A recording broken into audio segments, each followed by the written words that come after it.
Ja huomennahan se on yleensä se päivä, kun ihmiset rillailee ja kun töistä pääsee. Kun ylihuomenna on vapaata, se vappuhan se tulee jollottelee.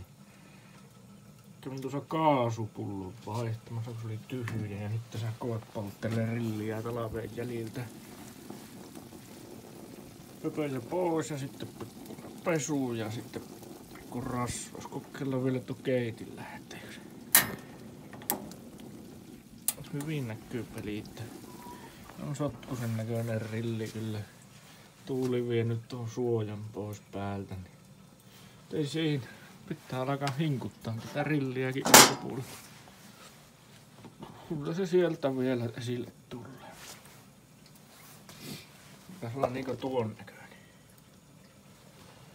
Joo. Sellaisella 6 saalla se paukuttelee menemään tuossa nyt jonkun aikaa. Sitten mä vien nämä pesuhuoneeseen ja peseen ja vähän öljyä. Sitten, jos on hyviä vinkkejä, että millä tämmöiset saa puhtaaksi kaikista helpoiten, niin ottaisin ilomielin vastaan. Kiitos paljon.